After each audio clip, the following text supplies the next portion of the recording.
Hey everybody, welcome to another episode of UnionOrBust. Juan Perez here, organizing Monster, and we have I'm Chris Lopez. I am your Union brother on TikTok, Instagram, all the all the platforms, platforms. and we have a lot going on. We We do. do. Labor is hot.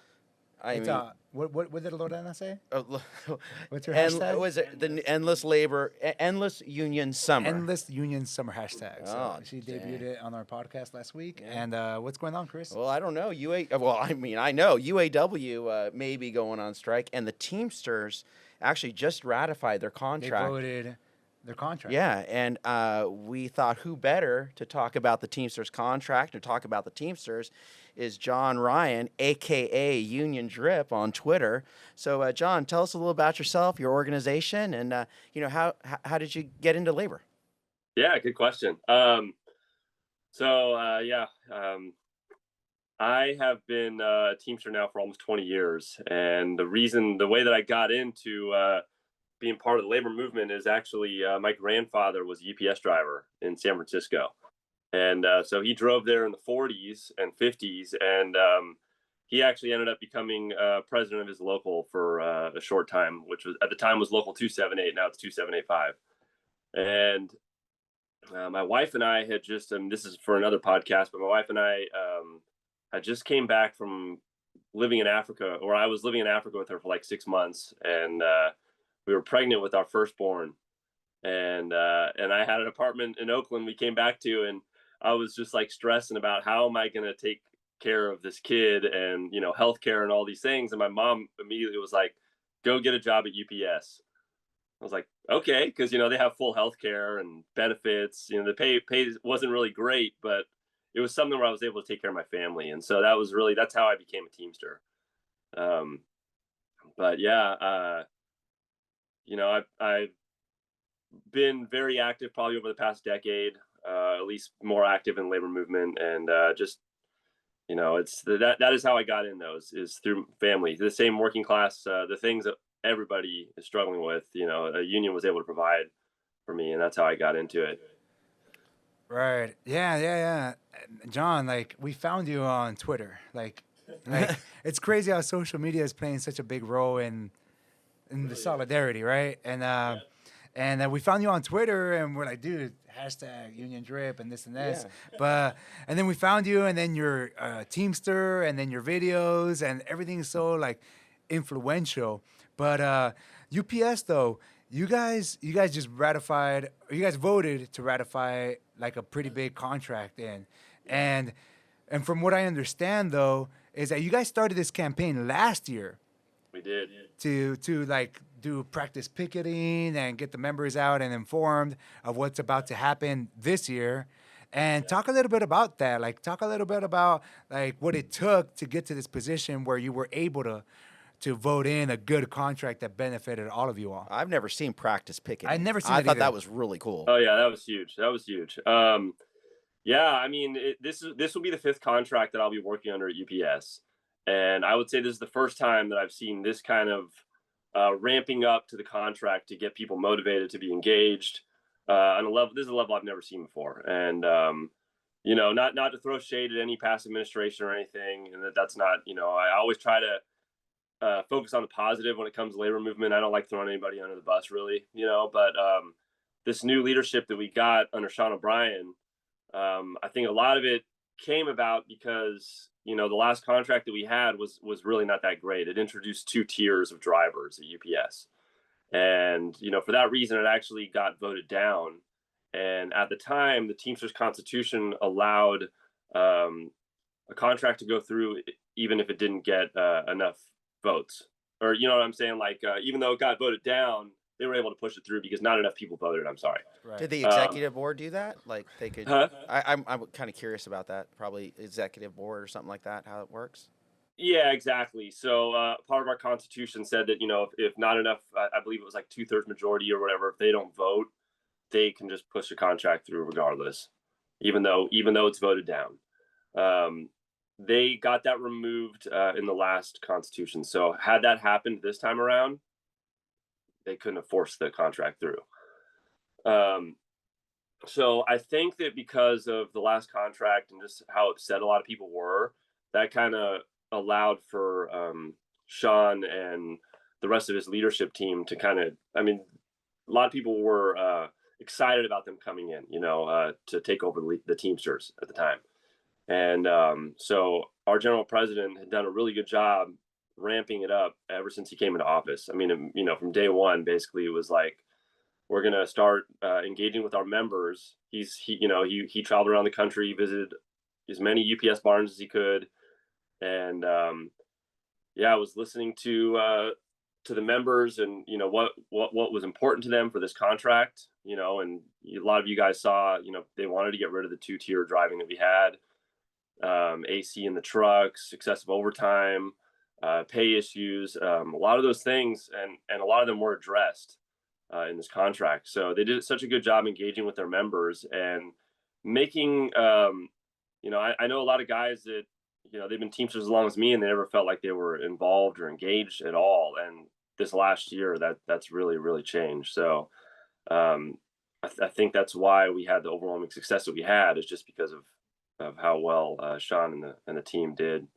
I felt like I was involved. Like, No, that's for how big sure. the campaign was. Like, I was making TikToks, and I was like, this is awesome. Like, I made one with Sean O'Brien. I was like, I felt the energy.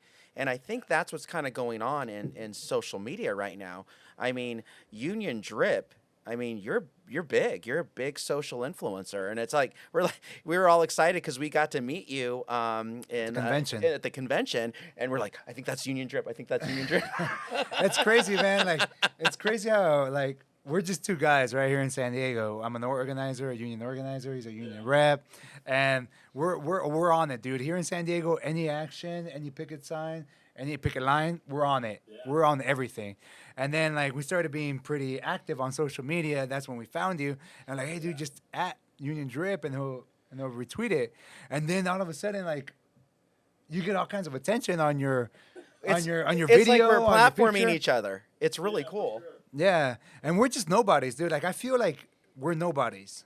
And I feel that's the beauty of it, though. Like, we have humility, we're humble, and right, you know what I mean? Like, everybody's a union member, everybody's a worker. So then we go to the convention, and then I message you on Twitter. I'm like, hey, we're gonna go to the convention, and you said you're gonna go there. We'll meet up, and then we met you, dude. I mean, I felt like we were starstruck, honestly. Well, like, yeah, I meet these politicians all the fucking time, dude. Yeah. Like the mayor, the senators, and the Congress people. I never take pictures with them, honestly. It's rare when I take a picture with these motherfuckers. But when we met you, we're like, hey, can we take a picture?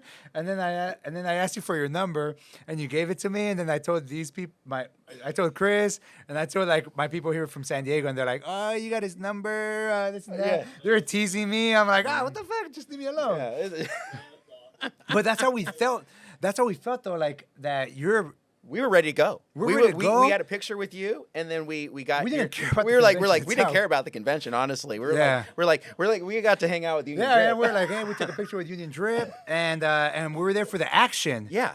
And that's what motivated us to go to begin with, is that it's about the workers, the contracts, the actions, Hollywood, and then meeting you. Mm-hmm. It wasn't about, we met Steve Padilla right after. Dude, no pictures taken with him. I didn't give a fuck, dude. I introduced him to him because he's a senator. I introduced him to Chris and to a couple people. No pictures. But we took a picture with you. And so I know we're like fucking kissing your ass at this point, but well, it was really, really cool because we had like a community, like the letter carriers, and we all had our shirts on. I'm wearing it today because I remember you talking about the shirts, and I'm like, let me do a little TikTok, a quick TikTok, and I said, hey, Union Drippy, or I said the drip is out, or I did something, and you retweeted. But it's like, it's cool. It's like, so everyone sees that, the letter carriers see it, UFC, it's the labor movement. It's like, it's like Drip is like kind of like a more of a swag way to say. I think what it is that this is what I think. My analyzing, mine is labor has been exclusive for a long time. Our membership meetings, unless you're a member, right? And then our information stays within. So that's why we only have 10 to 12% density, I believe. That's why we started this podcast, to spread the word and educate the community on who we are, so they can be like, oh, well, why aren't we labor also? I think Union Drip, your handle, what you're doing on social media, is is carrying the narrative for us in labor. It's like it's cool to wear a jacket. It's cool to have a union shirt on. Yeah, it's cool to be proud about being a union member, and Yeah. and I think that's attractive to a lot of people. That, like you said, we were very exclusive before. Now we're trying to be inclusive. It's about every worker. But just I want to go back to two things you guys said, Chris. I appreciate what you said is that you felt like you were on the line with us at UPS. I'm not a writer, but I feel like I'm out there with the writers. Right. I'm not Right. an actor, but I feel like I'm out there with the actors. Like I feel like we're all engaging and involved with each other. And instead of just like I'm going to stick with my union, oh, I'm a Teamster, I only go to Teamster events. No, that we don't have that. We can't have that anymore. And so seeing you, from the UFCW and IATSE and all of us joining together. I mean, there's like real power in that. And so it's not just my strike line or my picket line anymore. It's our picket line. It's our strike line. We're doing it together. It's a movement. And then the other thing that you guys were both saying, and this resonates with me as well, is like, dude, I'm just a rank and file UPS driver, man. I mean, I do organizing activities, and I'm a trustee. I sit on some stuff, but at the end of the day, man, I drive a UPS truck. Like I'm nothing special. I'm no like labor superstar.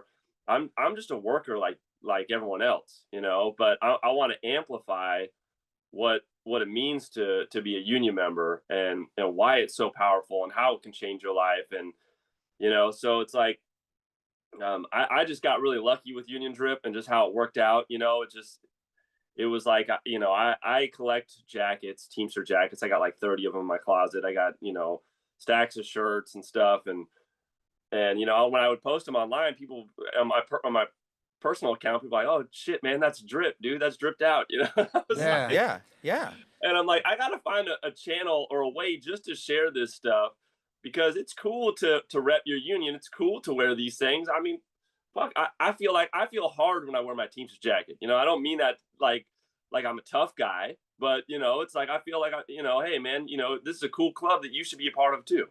And but I think it just popped off around the same time that Amazon won their union. Is kind of that's when it popped off and exploded. But yeah, it's been a fun ride, and I'm glad that people are latching onto it. Right, because I feel like we're in a different time zone now. Like we're not in the 90s or early 2000s. Nobody's like a gatekeeper anymore. I feel like we're all can be gatekeepers. We all can be platforming each other. Nobody's a gatekeeper anymore.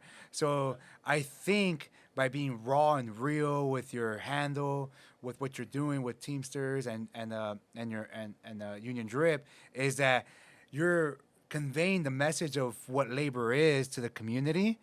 And they're like, that's fucking sick, dude. Because what is labor? Labor is just people coming together.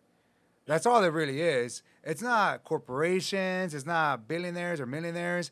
It's not people going behind the scenes and trying to do things shady and make money. It's just people coming together to better their lives. So what's cooler than that is people coming together. And I think with your handle and with what you're doing in social media, you're like relaying that message for labor. Because I've only been in labor for 5 years, and the one thing that I have noticed is that we're really bad at conveying messages to the public. But because we're so exclusive, and we take honor in being exclusive, which is cool. I love tradition, but at the same time, 90% of the country is not labor. It's not in the union, I mean. And how do we get them on board to come out to the picket lines for UPS, for UFCW, for IATSE? How do we get them to come out for the picket lines for the teachers? The teachers union in LA, when they went on strike in 2018 or 19, there's 30,000 teachers in LA. There was 80,000 people in the streets. 50,000 people were community teachers, kids. Yeah. But how do you get them to buy in? And that's what this is, I believe, is like, hey, we're just relaying the message. This is who we are. We're all in this together. And that's why, man, hats off to you with what you're doing, with your Twitter. No, the thing. So I recently been on TikTok. There was a handle, and she's been on one of our social media podcasts. It's Your Union Sister, And I was like, oh, that is such a great handle. That's a good handle. And so I said, let me see if I have your union brother. And I got it. I was like, wow, that is really cool. So, we follow each other and support each other. And like, we are all about the labor movement. She's a part of the flight attendants union. I mean, it's just, so all this kind of cross pollination is really exciting. I think that's what these platforms are doing. It's just getting people like motivated and stuff like that. I mean, you're on Zoom right now, but I do feel the energy. I do feel the energy. And then we went to the convention. The energy was there. I mean, I was like, I came back there. How was the trip? I go, that's one of the best times I've ever had in my life. Yeah. I mean, it really was. It was cool. Yeah. So real quick, John. So I want to go back to the contract. I know we go off on a little tangents, but because I do see, we follow all kinds of people on Twitter, on social media, different people, right? Mm-hmm. And we're pretty progressive, so our spectrum is this big. Like I saw that there was a campaign to like vote no on this new contract, and that's the beauty of unions, though, is that we all come together. And it's a democratic process, so majority rules. But what do you think like the victories were, and why is this the best contract you've had in your time with the Teamsters, to where you're proud to vote? Because I'm just assuming that you voted yes, that you're proud to have this new contract in place, because I feel that your guys' campaign from last year to the vote to now to the strike vote to the vote to now was like symbolic to the labor movement, because it showed us that, hey man, all you need is a good strike threat and corporations will listen. So I just want to hear from you, like, what were the wins and why was it so important for you to vote for this contract to get this moving forward? You know For what sure. I mean? For sure. Yeah. I mean, I sympathize with some of the vote no people. I mean, I'm friends with some of the guys that are in LA that were part of that vote no contract campaign. I've walked strike lines with them down in LA. I've known these guys for a minute. We've chatted a lot, and I sympathize with them because I understand that $21 an hour is. I mean, it's good pay, honestly, compared to what you're going to get at most places. But for guys that've been at UPS part timers for a long time, $21 an hour, it's sometimes still not enough money to survive. So I get that, and I would have liked to have seen a starting wage of $25 for part timers, but they did ask for longevity increases or raises. Depending on how long they've been there, they got those things. The part timers got them. I feel like those raises were adequate. And I know some people were concerned because every part timer will now start out at $21 an hour under this contract. Anybody hired after this contract, I think they only end at $23 at the end of the 5 years, and people that were hired before will end up a little bit higher. I think it's like $25.75 they'll end up. So they felt there was a little bit of disparity there between that. They would hope that those people also ended up with $25.75. But to be fair, that's how seniority and progression works, and so they're all going to get to that same pay. So at the end of the day, I did vote yes on the contract. We got the largest wage increases we've ever seen at UPS. I mean, again, going back to the part-timers, the last contract, their top pay was, I believe, $16.50. It's going to go up over $7.50. I mean, that's garbage, $16.50. But yeah, so we get a $7.50 raise across the board, all the way. We're going to get AC in the cars. Now, I know that some people say, oh, that's not going to happen overnight. It's not. They have to replace a certain amount of cars every year, or at least during this contract. When those get replaced, AC is going to be put in those cars, and those cars are going to be sent to the zones or areas of the country that need it the most, which is, to me, is a huge win. Right. I mean, I've been in these trucks for almost 20 years now, and I never thought in my life that they would agree to put AC in the trucks. Same with the two tiers of drivers. So, like I said before, under the last contract, they introduced 22 fours, and it was supposed to be like a combo job. These guys work inside in the morning for a few hours, and they go out and they drive for half the day. Well, in reality, that never happened in any building. These guys, anybody got hired after the last contract, became a 22-4. If they became full-time, all of them did the exact same job that the guys in the tier above them did. There was no difference. And to be absolutely honest as well, I thought that UPS would say, no, we're keeping the tiers. We'll give you a fat raise, but we're going to keep the tiers because it makes them more money in the end. And so the fact that they gave that up so early, I was just in shock. I was like, holy shit, like, so I think a lot of people don't think about those things because UPS could have easily said, oh, we're not going to give you AC. We're not going to get rid of the tiers, but we'll pay you $25 an hour for part-timers. And honestly, I would rather that the tiers get rid, because then those part-timers, when they become drivers, they will have, good, better pay. They're not going to make $15 to $20 less an hour than someone doing the exact same job. So these were huge wins for us, I think. Martin Luther King Jr. Day, we never had that as a paid day off. Now it's also a paid day off. So, I mean, there's a lot of other little small things in there that we got, but this is a huge contract. It's huge. It's a huge win for us, for the entire labor movement. And like you guys are saying, it's I feel like it really is a blueprint for other unions to be able to do the same kind of thing, just like what UAWs do right now with their strike authorization vote, 97%. I mean, I was at a dinner last night, and the guy who's not even a labor guy was like, man, did you see what the UAW's doing? I was like, Yeah. even he was excited about it, like it was kind of cool to hear that. But it's funny, I see some guys that get upset like, oh man, we're only making $750 an hour over the life of this contract, and I'm like, dude, last contract made like $4. Like, this is a big win. We get to 275 bump immediately. Before, you were getting 75 cents to $1 maybe. Wow. So wow. I mean, these are good numbers, and it's something to be proud of. As a UPS teamster, I'm very, very proud of what the administration's done, and I'm proud of the rank and file for what they did as well. Being engaged and coming out and voting.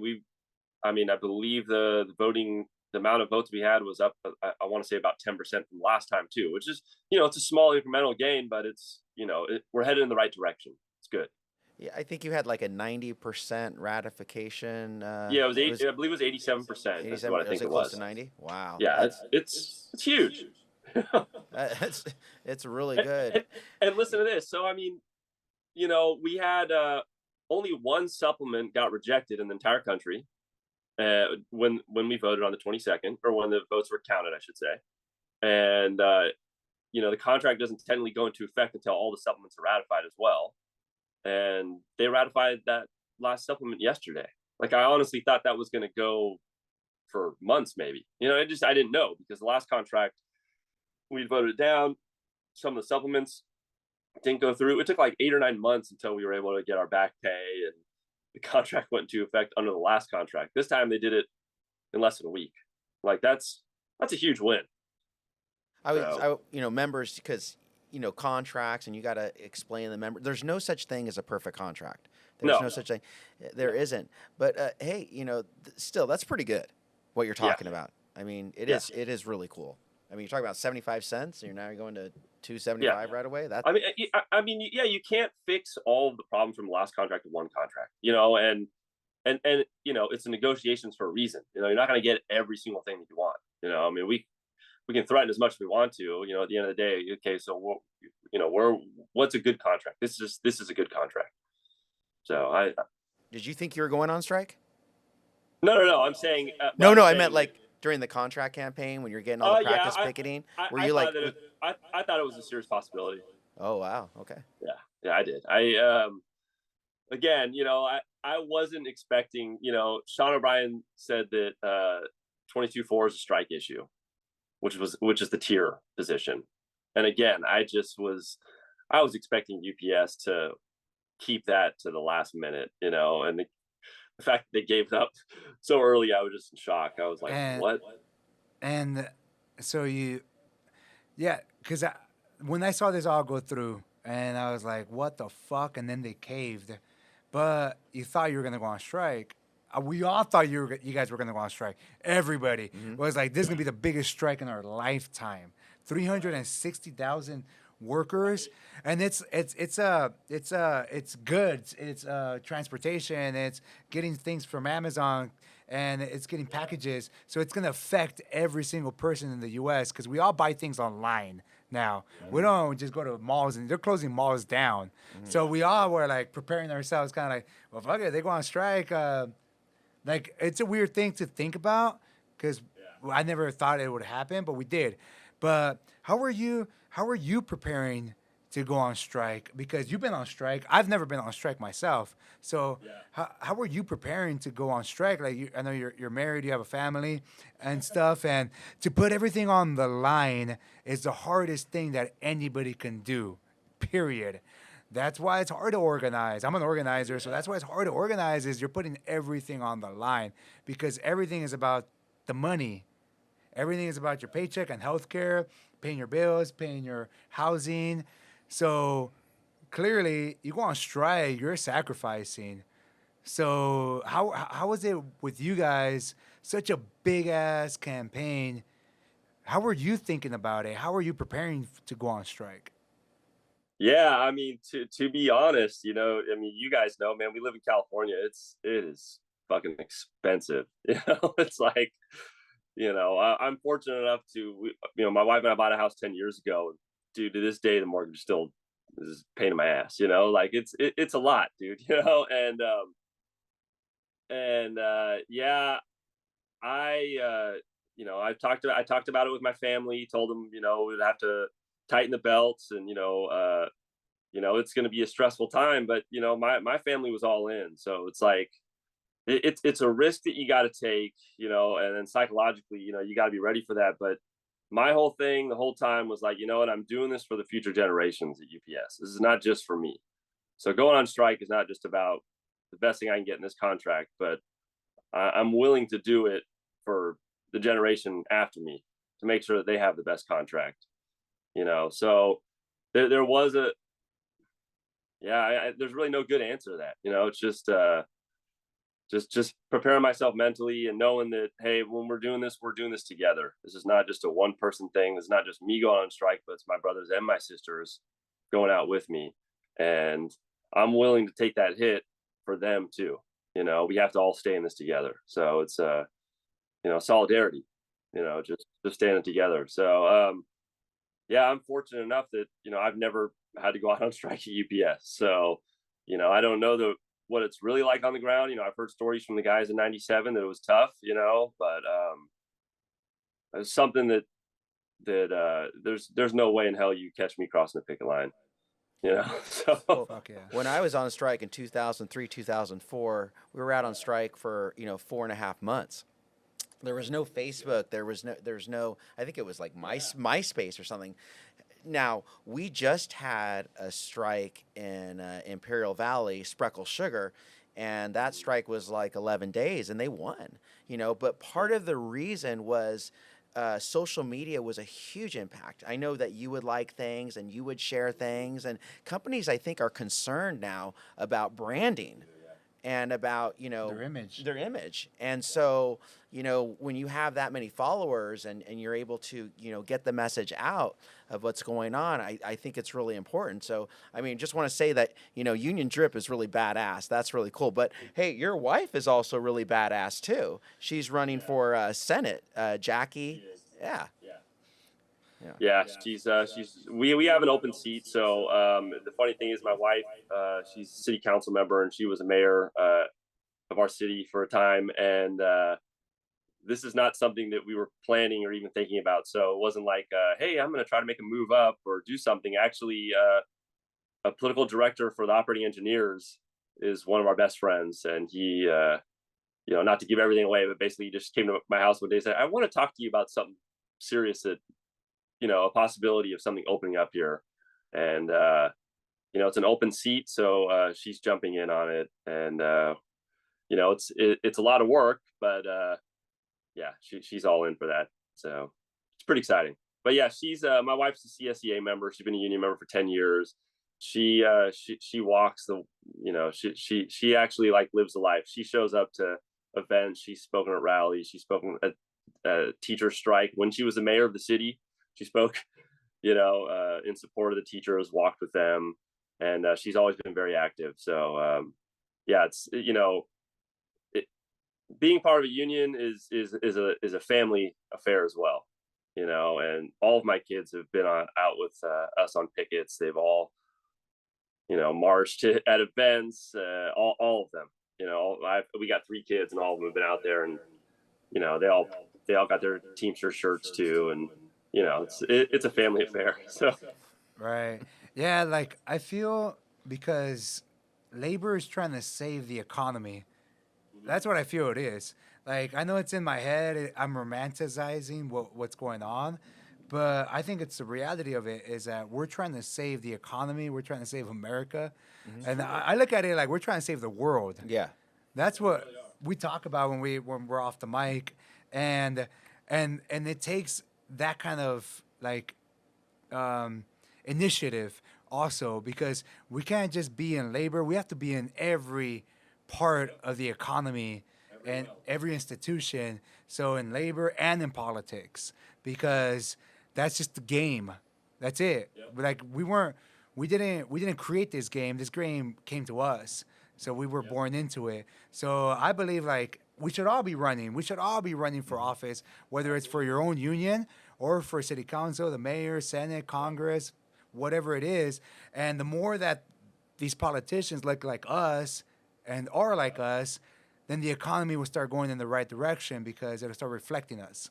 People absolutely. I mean, Sorry. No, no, go ahead. Go ahead. Yeah. Just I agree 100% with you. I mean, my wife and I we don't have money. We're not rich. You know, like You're not rich? I was stressing last week because I had an issue with my car. I had an issue with my car last week. I'm going, oh, come on, man. You know, That's the worst issue. I've always said it. The worst issue is a check engine light and cell phone issues. Absolutely. You know, it's like, dude, I did not have it in my budget for that. You know, like just it was not set up for that. So it's like we need people that are in office that know what it's like to struggle to pay the bills. Right. Not someone who's just got a check handed to him from you know, some big corporation that says, "Oh, here, take my money to reflect my interests." You know, at the state level or wherever they're at. You know, we need to reflect the working people's interests. You know, and yeah, I appreciated your guys' podcast last week talking a lot about that. But yeah, we need to move in every single realm, and we need people that come from the labor movement, not just not people that. Well, like 80% of Congress people are lawyers. Yeah, That exactly. says something. Yeah. Well, I mean, people are having trouble paying we always say kitchen table economics. The main thing is to keep the main thing the main thing. And that's it. You know, people are having trouble paying their rent, their bills.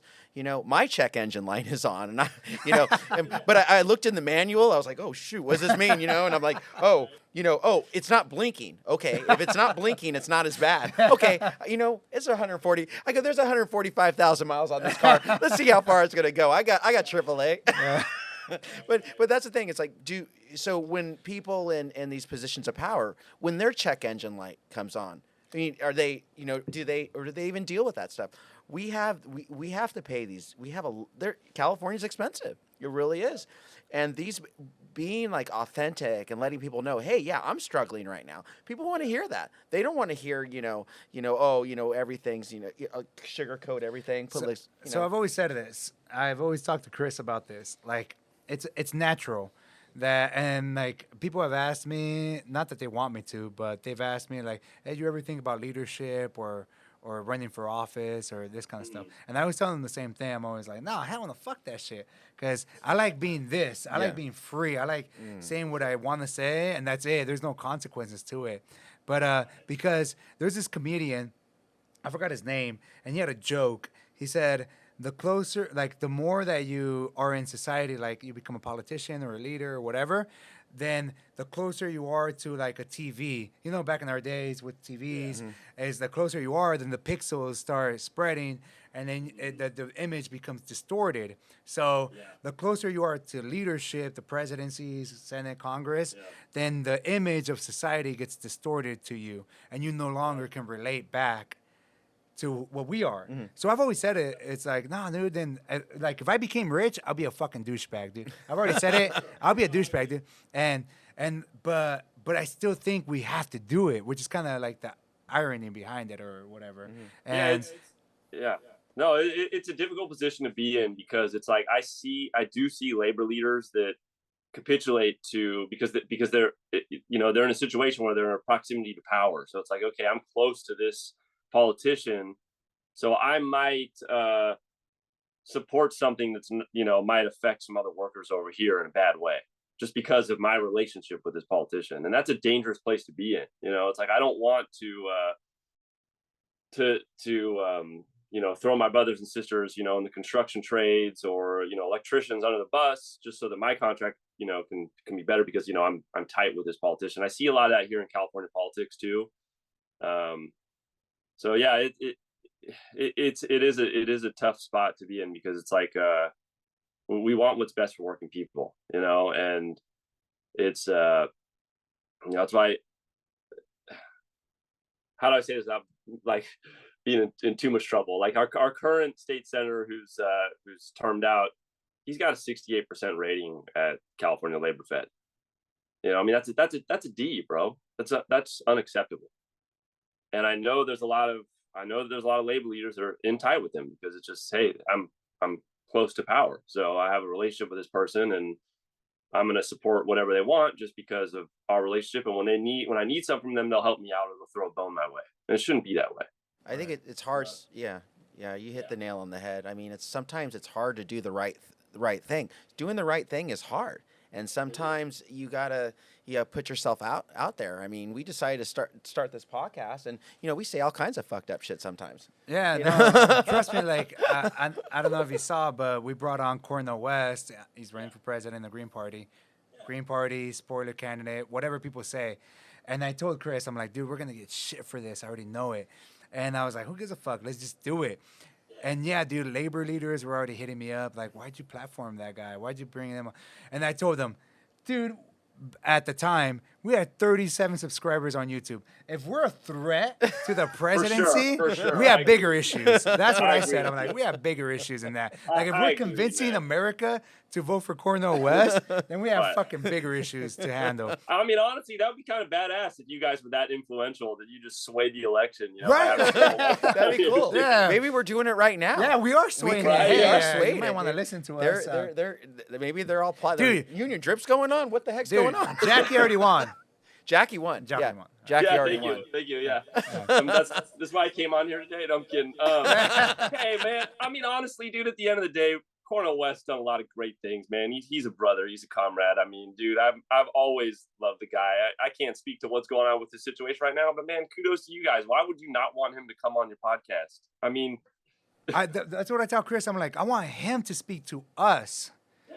I'd rather him speak to us than like right wingers and whatever, right?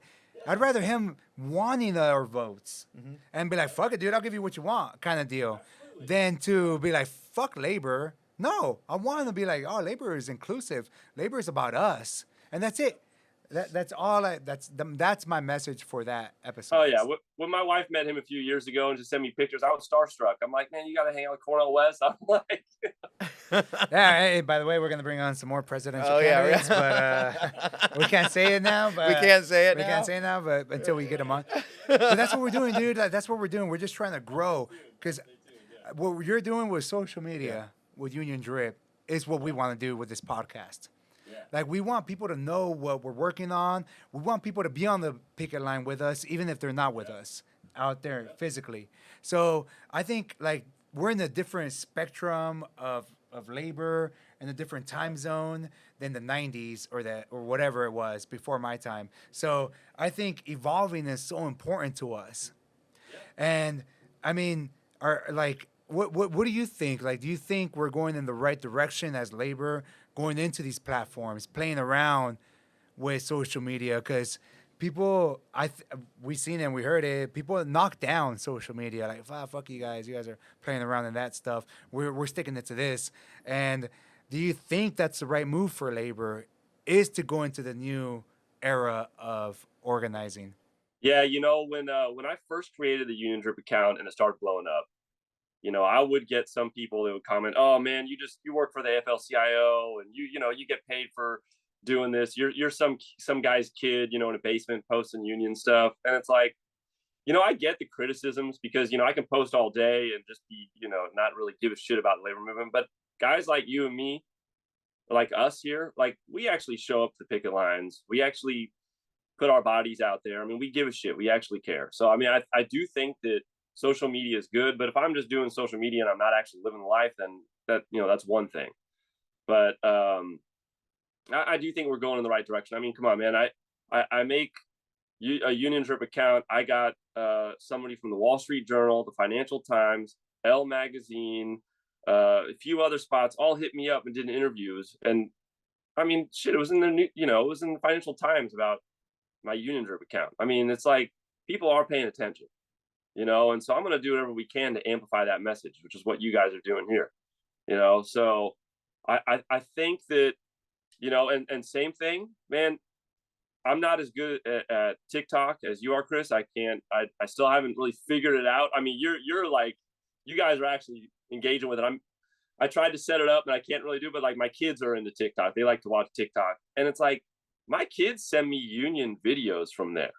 Like the kids are paying attention, Right. And we're seeing you guys talk about the amount of people that are supporting unions these days. Like, however we can amplify that message, we need to be putting it out there, because the corporations are doing the same thing. Exactly. You don't think the people on the right or the people that anti-union, they're putting out their messaging as well. Well, speaking of that, who created the super PAC was unions. We started the super PAC, and then of course corporations are like, hey, we're going to do that. Yeah, we got So the same thing. exactly. So corporations are ahead of the game. Why aren't we competing in the same realm as them, or being ahead of the curve? So that's why we're out there, dude. We get shit all the time. Me and Chris, from people here. You guys said that on the podcast. You guys said that on Facebook or on Twitter or whatever. And then we just say like, I don't give a fuck. Whatever. It's awesome. Like our personalities are so like, I don't give a fuck. I'll just say it. We call out politicians by name here in San Diego, but because we're able to do that, because we walk the walk. So we're out there in picket lines. Dude, I'm an organizer, dude. So all I do is organize workers and talk to them every single day. So I know, we have a pulse in like the economy. We have a pulse on workers. So I'm like, no, you can't tell me different, because I'm out here talking to these guys every single day. So man, like social media, I think, is the new dimension for activism. That's all that is. It's just another dimension. It's not the end all be all. Like, it's not going to ruin your campaign if you're not on it. But if you're on it, maybe you can use it to help your. Yeah, it gives us access into spaces we wouldn't normally have. Right. So just like Chris was saying earlier with the strike that he was on, you didn't have social media at the time to amplify that message, so you couldn't put out, to people in Northern California or in the East Coast or whatever, hey, that company that you buy from all the time, they're treating their workers like shit, and come on, man, the news, unless it really gets shut down, the news ain't necessarily going to cover it either, because they're in the corporation's pocket too, so it's like us being able to amplify that thing and call out these people. It's the right thing to do. We got to do it. And we found you. Like, literally, we're having this podcast because we were on Twitter. Yeah, exactly. I mean, the relationships that we build through this are huge. And no shade, by the way, thrown to the AFL-CIO or any of those groups. I'm grateful for so when I said that earlier, I didn't mean that like as a, I know the person that runs that account, man. She's a badass. They're awesome. There's some great people and out there, and I'm thankful that this is a great way for us to be able to connect through social media with others. And look, I get people in my inbox all the time. Hey, man, I'm in a job that is not union. How can I join a union? What can I do? And I'll send them, a certain way, or try to find somebody for them. Like to reach out and talk to them. So like to be able to do that's a big deal. A lot of us are introverted. We don't like to talk to people. We want to stay home. We get on social media. We're like, oh, hey, I resonate with that. I'm getting treated like shit at my job. I see these guys are organizing over here. I want to do the same thing. I mean, it's like the Starbucks workers, man. It's a lot of that. I couldn't imagine that taking place without social media. Right. I agree.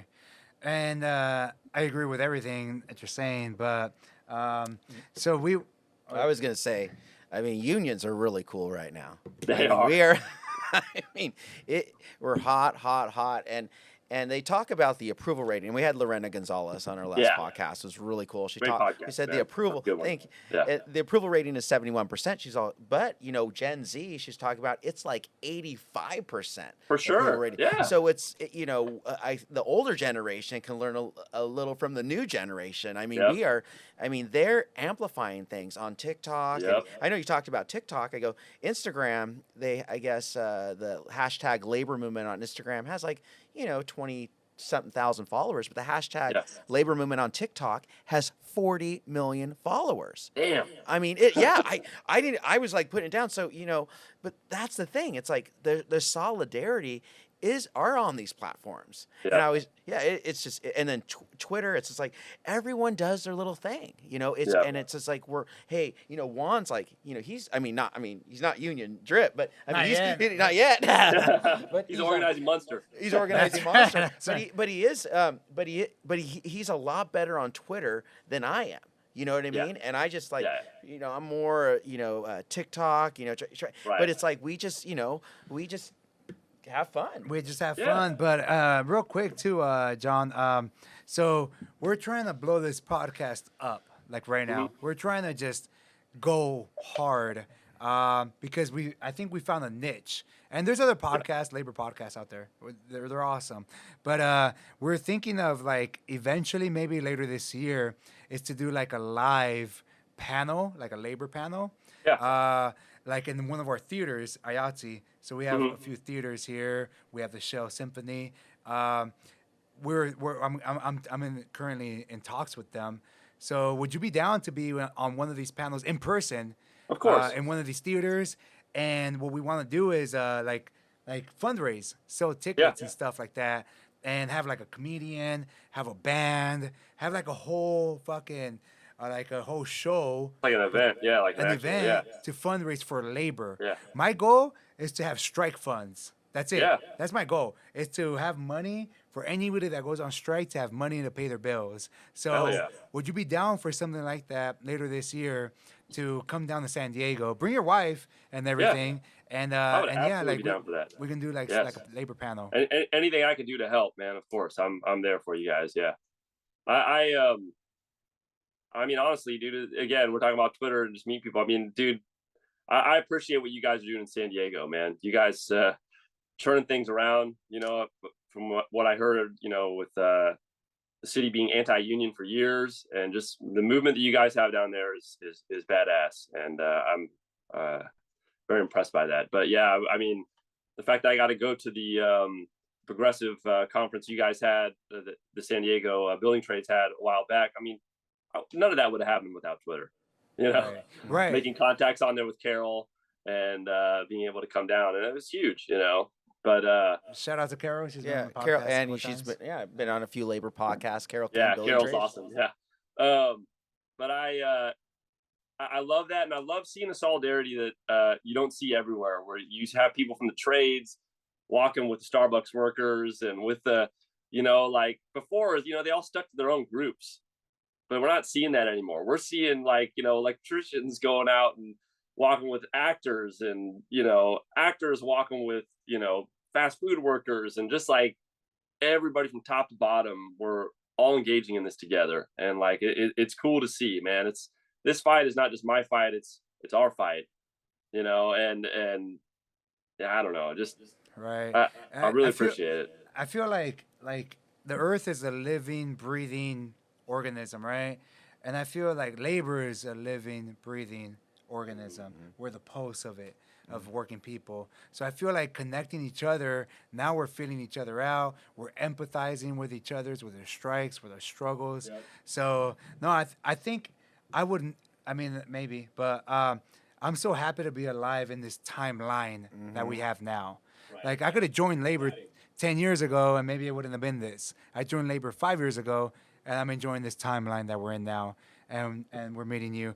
But hey, John, like we're almost at an hour. We usually just shoot these for an hour. But do you have any last words or any kind of like whatever you want to say to these people that are listening to us or watching us about like your strike threat, your campaign with UPS, and anything? Honestly, we just like to end these episodes with like a kind of like a little pitch. Yeah. Well, what I would just ask of anybody listening to this is, man, get involved. Don't stay on the sidelines. Don't say, hey, it's up to my union leadership to do this for me, or my shop steward or whatever. Get involved. Go to your union meetings. Join people on other picket lines. You know, file that grievance, do all those things that you were expecting someone else to do. Don't wait on anybody, you know. So just that's my biggest thing. My goal is to get people engaged in their union and to get people to, you know, not sit on the sidelines anymore. So if you're a union member, man, be proud about it. Wear that with honor, you know, and man, rock that drip. Right. All right. Well, there you go. That's another episode of Union or Bust. Oh yeah. And it's been a hot one. So check this out. Yeah, and check out Union Drip. Union Drip. Yes. Thank you.